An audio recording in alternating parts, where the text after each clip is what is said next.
ओम श्री हनुमते नमः। नमस्कार। श्री सेनापति वनकटी हनुमान दरबार की कृपा से आज हम लोग नाम जप साधना और उसके जीवन पर पड़ने वाले प्रभावों पर चर्चा करेंगे, संवाद करेंगे। कोई भी धर्मशील व्यक्ति, विचारशील व्यक्ति अपने को जब अकेला पाता है तो संशय में पड़ जाता है। अपने से अवश्य पूछता है कि वह अकेला क्यों दिख रहा है, क्यों है। उसके जीवन में एकाकीपन क्यों है। कहीं उसके जीवन का उद्देश्य ही तो गलत नहीं है। वह सोचता है कि क्या करे, कैसे जिए, और यह समस्या लौकिक जीवन में और धर्म जगत दोनों ही जगह यह बात दिख जाती है। लौकिक जगत उपयोगिता के सिद्धांत पर चलता है, यानी कि आप उपयोगी हैं, फलदार वृक्ष हैं तो भीड़ जुटेगी। तो वहाँ जो अकेलापन होता है वह मूलतः आपकी सामाजिक दरिद्रता है, यानी कि आपकी उपयोगिता अब समाज में नहीं रही। हो सकता है ये आचरण दोष हो सकता है कि आपके व्यवहार का दोष हो सकता है कि आपकी सामाजिक स्थिति ऐसी न हो। तो वहाँ सामाजिक दरिद्रता का परिचय है आपका अकेलापन। पर धर्म जगत में, आध्यात्मिक जगत में यह बात उल्टी होती है। अकेलापन उसके अनूठेपन का प्रमाण होता है। वह सामान्य से भिन्न है, इसलिए वह अकेला है। अब इस बात को देखिए, नव साधक, जो नए साधक हैं, वे समझ नहीं पाते। और क्यों नहीं समझ पाते? क्योंकि अभी उसकी जो महती बुद्धि है, समाज से हट नहीं पाई है। वह अभी भी दो राहों पर है। वह चाहता है कि उसके जीवन में रस हो और उसकी साधना नई नई है, तो बार बार संशयग्रस्त हो जाता है कि कहीं कोई चूक तो नहीं हो रही है, यह रस अवरुद्ध कहाँ हो रहा है। उसे यह डर होता है, यह अभी डर होता है कि कहीं दुख उसे विचलित न कर दे, सुख में अपना वह मूल पथ, मूल प्रकाश भूल न जाए। तो काफी संशयग्रस्त होता है नवसाधक अपने अकेलेपन से। तो आज मानस दर्शन में हम लोग इसी अकेलेपन पर बात करेंगे, उसको दूर करने के उपायों पर चर्चा करेंगे। और नाम जप साधना की बात तो करेंगे ही, और यह सब कुछ करेंगे मानस की शक्ति और उसकी कृपा का आश्रय लेकर। गोस्वामी तुलसीदास महाराज की वाणी है, सकल कामना हीन जे राम भगति रसलीन, नाम सुप्रेम पीयूष हृदय, तिनहु किए मन मीन। जब देखिए संशय हो तो किसी संत, भगवंत, गुरु का सहारा लेना चाहिए। गोस्वामी जी ने इस पद में एक सुंदर रास्ता दिखाया कि नाम सुप्रेम पीयूष हृदय, तिनहु किए मन मीन। जैसे मछली सरोवर में रहती है, उसको थोड़ी देर के लिए भी बाहर निकालिए तो वह मर जाती है। वैसे ही मन को हम ऐसा बनाएं कि वह राम नाम रूपी सरोवर से बाहर निकलने ही न पाए।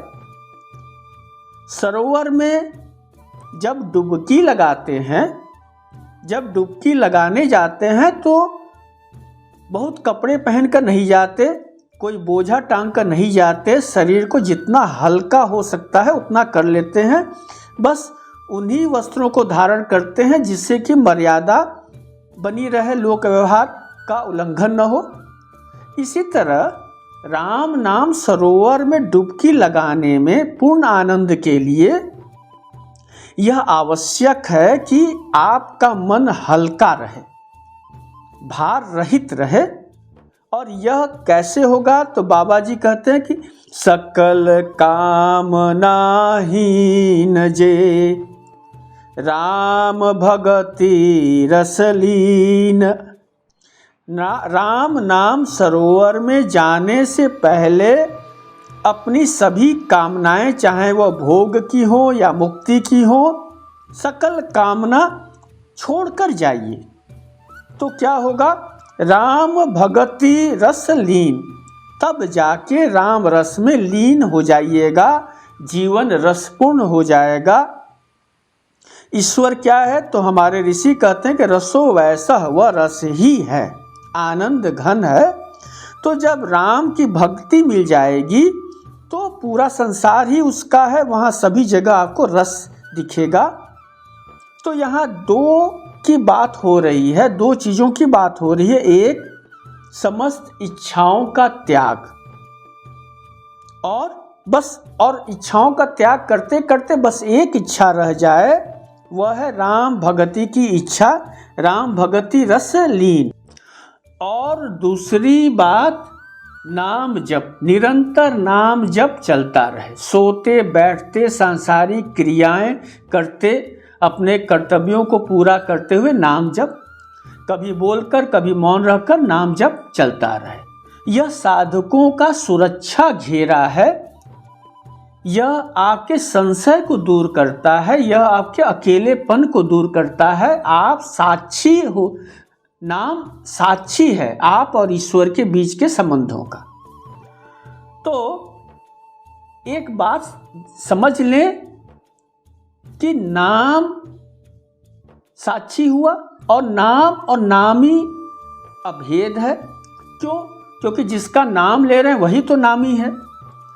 नाम से नामी मिल जाता है, वही ईश्वर जो रस से पूर्ण है।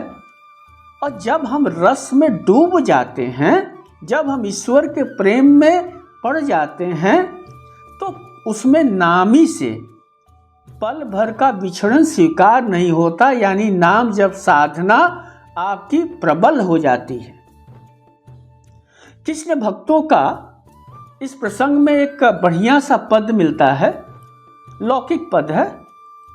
तुझे देख के दिल भरता ही नहीं, तुझे देख के दिल भरता ही नहीं, अब जाऊं कहाँ मैं सांवरिया, पिया छोड़ गए दिल तोड़ गए, पिया छोड़ गए दिल तोड़ गए, अब बन के फिरूं मैं बांवरिया, तुझे देख के दिल भरता ही नहीं, अब जाऊं कहाँ मैं सांवरिया।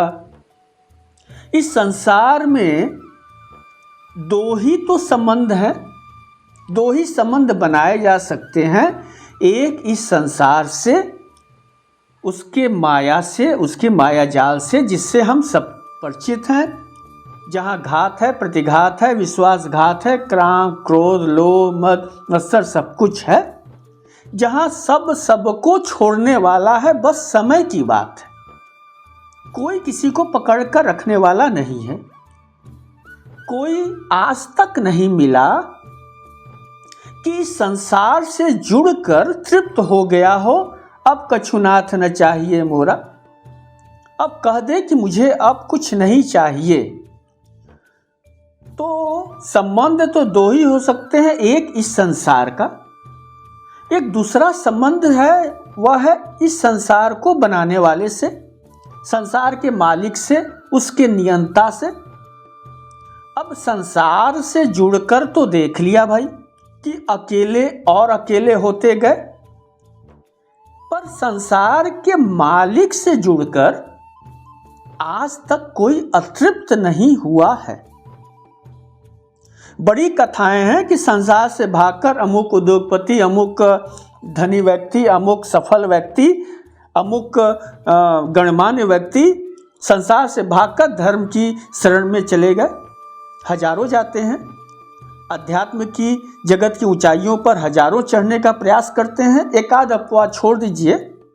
लेकिन आज तक संन्यास से संसार की ओर भागते हुए, मैंने फिर कहा अपवाद हो सकते हैं एक दो जो अखबारों के हेडलाइंस बन जाते हैं, लेकिन संन्यास छोड़कर संसार की ओर भागते हुए व्यक्ति बहुत ही कम दिखते हैं। तो आखिर वह कौन सा रहस्य है जो प्रत्यक्ष अपनी आंखों से हमें दिख जाता है कि संसार में रहकर हम अतृप्त हैं, और जो भी संसार से हटकर संसार के मालिक से जुड़ता है वो वहीं जाके बस जाता है, वो फिर वापस नहीं आता। तो आखिर वह कौन है, वह रस कैसा है? तिरछी चितवन बाकी है अदा, तिरछी चितवन बाकी है अदा, तेरे नैन कटीले कजरारे, तेरे नैन कटीले कजरारे, अब तेरे बिना जी लगता नहीं, अब तेरे बिना जी लगता नहीं, अब काहे सताए सांवरिया, तेरी मुरली की मीठी तानों पर, तेरी मुरली की मीठी तानों पर, दिल मेरा कन्हैया खोने लगा, अब आके सुना दो बांसुरिया, अब आके सुना दो बांसुरिया, अब मिल भी जाओ सांवरिया, तुझे देख के दिल भरता ही नहीं, तुझे देख के दिल भरता ही नहीं, अब जाऊं कहाँ मैं सांवरिया, अब जाऊं कहाँ मैं सांवरिया। अब प्रश्न उठता है कि यह रस में ईश्वर कहाँ मिलेंगे, कृष्ण कहाँ मिलेंगे, राम कहाँ मिलेंगे, जगत पालक विष्णु कहाँ मिलेंगे, शिव कहाँ मिलेंगे? तो यह वैष्णव का आनंद हमें कहाँ मिलेगा? तो बाबा जी ने एक युक्ति बताई। एक बात आप समझ लीजिए कि भक्ति प्रदाता कौन है? भगवान तो महादेव हैं। तो रामचरितमानस में एक पद मिलता है, ब्रह्म राम ते नाम बड़ बरदायक बरदानी, रामचरित सत कोटि मह लिय महेश जिय जानी। नाम जप साधना निर्गुण सगुण दोनों से ऊपर है। क्यों? क्योंकि राम नाम द्वारा हम दोनों की साधना कर सकते हैं, दोनों ब्रह्म से बड़ा हुआ। और महादेव ने सैकड़ों रामचरित में से इस एक राम नाम को सार रूप में ग्रहण किया। रामचरित सतकोटि मह लिय महेश जिय जानी। क्यों?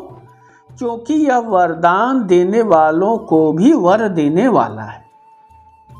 नाम जप पुकार है, नाम जप से हम अपने प्रभु को पुकारते हैं। और गोस्वामी तुलसीदास महाराज ने हमें आदेश दिया कि यह महादेव ही प्रदान करते हैं, यह महादेव का चुनाव है। देखिए, इससे क्या होता है कि महत्व बढ़ जाता है राम नाम का। और जब आप भरोसा होता है तो आपको आनंद मिलता है। और भजन भरोसे का नाम है। इस दुनिया में इस मार्ग में अगर भरोसा नहीं है तो फिर यह मार्ग में आप न चल पाएंगे न कुछ पा पाएंगे। तो गोस्वामी जी को कोई संदेह नहीं है, बड़े साफ शब्दों में कहते हैं कि यह महादेव द्वारा ये सिद्ध है, ये महादेव की चुनाव है कि राम नाम सर्वोपरि है। और इसके पीछे भी एक तर्क है, अगुण सगुण दुई ब्रह्म स्वरूपा, अकथ अगाध अनादि अनूपा, मोरे मत बड़ नाम दुईते, किए जे ही जुग निज बस निज बूते। निर्गुण सगुण दोनों ब्रह्म अकथ है, यानी कि उसके बारे में कुछ भी बोलना पूर्ण नहीं होगा। अगाध है यानी इसकी गहराई ज्ञात नहीं है। अनादि है यानी कि ये शाश्वत है, नित्य है। ब्रह्म का दोनों स्वरूप जो है अनुपम है, अनूठा है। लेकिन गोस्वामी जी कहते हैं कि भाई मेरे विचार से नाम ने दोनों को ही अपने अधीन कर रखा है। बिना नाम आप किससे क्या कहेंगे, कैसे कहेंगे, कैसे जुड़ेंगे। निर्गुण ब्रह्म तक पहुंचने के लिए निर्गुण ब्रह्म की साधना करनी पड़ेगी, जानना पड़ेगा। तो वहां आप एक सहारा लेंगे। अब वो सहारा क्या होगा? नाम। वह सहारा तो राम नाम ही है। एक बात फिर से मैं स्पष्ट कर दूं कि जब हम राम राम कहते हैं तो यह मत सोचिए कि सिर्फ राम राम राम, शिव शिव, कृष्ण कृष्ण, माँ दुर्गा, जो भी हमारे भगवान हैं। तो नाम जप यानी कि पुकार, और किसी में तनिक भी कोई भेद नहीं है। ईश्वर तो है, मूल वैदिक परंपरा में एक ही। हमने उसको व्यवहार अपने रुचि के अनुसार, अपनी कार्य प्रणाली के अनुसार बांटा है, जिसको जो रुचि लगे, जो भावे। तो कहीं कोई अंतर नहीं है। और अगर कोई नाम जप कर रहा है तो उसे शांति मिलेगी, उसे रस मिलेगा। और यह बात गोस्वामी तुलसीदास जी ने महादेव से करवाई। महादेव को कहा कि ये भक्ति प्रदान करते हैं हमारे भगवान आशुतोष, और तुम लोग इनकी बातों पर अब संदेह मत करो। नाम जप पर एक बात और समझिए कि हमारे यहाँ आप जानते हैं कि भक्ति, नवधा भक्ति बताई गई। श्रवणम कीर्तनम विष्णु स्मरणम पाद सेवनम अर्चनम वंदनम दास्यम सांख्यम आत्मनिवेदनम, यानी कि 9 स्वरूप है। और 9 स्वरूप को प्राप्त करने में यज्ञ, ध्यान, पूजा वगैरह वगैरह चलता है। गोस्वामी तुलसीदास जी कहते हैं नाम महिमा गाते हुए कि ध्यान प्रथम जुग मख विधि दूजे, द्वापर परितोषत प्रभु पूजे। सतयुग में ध्यान से लोग भगवान से जुड़ जाते थे, और त्रेता में जुगमख विधि दूजे, यानी कि प्रथम युग में ध्यान, प्रथम युग ध्यान से प्रथम में, और मख विधि दूजे। द्वापर में, त्रेता में यज्ञ से, द्वापर परितोषत प्रभु पूजे। द्वापर में पूजा कर्मकांड से भगवान मिल जाते थे, प्रसन्न होते थे। पर कली केवल मल मूल मलिना, यह कलयुग जो है सिर्फ मलिनता है, मूल इसके में मलिनता ही है। यहाँ पापाचार है, दुराचार के अतिरिक्त यहाँ कुछ है ही नहीं। पाप पयोनिधि जनमन मीना, और इस पाप रूपी समुद्र में मनुष्य का मन मछली की तरह डूबा हुआ है। तो इस कलिकाल में क्या ध्यान, क्या व्रत, क्या नेम, क्या यज्ञ, क्या पूजा संभव ही नहीं है। तो यहाँ उपाय बताया गोस्वामी जी ने कि नहीं कली कर्म न भगति विवेको, राम नाम अवलंबन एको, काल नेमि कली कपट निधानु, राम सुमति समरथ हनुमानु। कली में कलयुग में न कर्म है, न भक्ति है, न विवेक है, न ज्ञान है, न प्रकाश है। पर अच्छी बात यह है कि जो कार्य घंटों ध्यान, अखंड कर्मकांड, पूजा जब तब से होता था, उससे अखंड, उसे कई गुना लाभ सिर्फ नाम जप में से कलयुग में मिल जाता है। क्योंकि कलयुगी आदमी 1000 साल जी नहीं सकता, उसकी आयु है 100 साल, तो 1000 साल वो तपस्या क्या करेगा। तो जीव कल्याण के लिए भगवान ने बहुत ही सरल साधना प्रदान की है कि बस खाली नाम जप कर लो भाई, और तुम्हारे योगक्षेम का वहन मैं करूँगा। बाबा जी कहते कलयुग कपट की खानी है, यहाँ काल नेमी है, यहाँ सारे लोग बढ़िया वस्त्र, बढ़िया कपड़े, बढ़िया, क्योंकि यह रूप नगर है, यहाँ लोग रूप को सजाते हैं। और अंदर क्या है, अंदर तो मलिनता भरी हुई है। तो यहाँ जो है कलयुग में काल नेमी है, जो हैं वो नहीं है, जो नहीं है वो हैं, यानी धोखा ही धोखा। यहाँ बिरला ही कोई होगा जो सज्जन हो, भीतर से सज्जनता लिए हो, और जो सज्जन होगा वह अकेला ही होगा। क्योंकि समाज में, हमारे कलयुग के समाज में मलिनता की बहुलता है, और वह मलिनता जो ऊपर से चमकीली हो। तो बाबा जी कहते हैं यहाँ 2 चीज़ और पकड़ लो, एक राम नाम और एक हनुमान जी। दूसरे कलयुग के समर्थ देवता श्री हनुमान है। राम सुमति समरथ हनुमान, राम का स्मरण करो, और हनुमान जी सर्व सामर्थ्यवान हैं, वह तुम्हारे लिए खड़े हो जाएंगे। राम दुआरे तुम रखवारे, वो राम दरवाजे के रखवारे हैं, तो तुम्हारा काम बन जाएगा। तो जब आपके पास नाम हो तो हनुमान जी तो वहाँ है ही, हनुमान जी राम दरबार में आपको प्रवेश करवा देंगे। और दरबार में ध्यान रखें, कोई अकेला नहीं होता, दरबार की संस्कृति में अकेलापन होता ही नहीं है। और जब राम राज्य का दरबार हो तो वहाँ आप जब प्रवेश करते हैं तो पार्षद होते हैं, भगवान के पार्षद।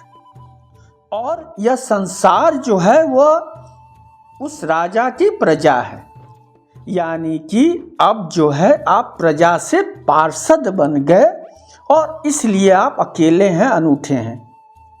संसार में याचक की तरह आपको अब नहीं चलना है, अब थोड़ा तन के, थोड़ा ऐंठ कर चलना है। क्यों? क्योंकि आपके सिर पर अब भगवान राम का आशीर्वाद है, उनका नाम है। तो देखिए यही नाम साधना का फल है। आज बस इतना ही। नमस्कार।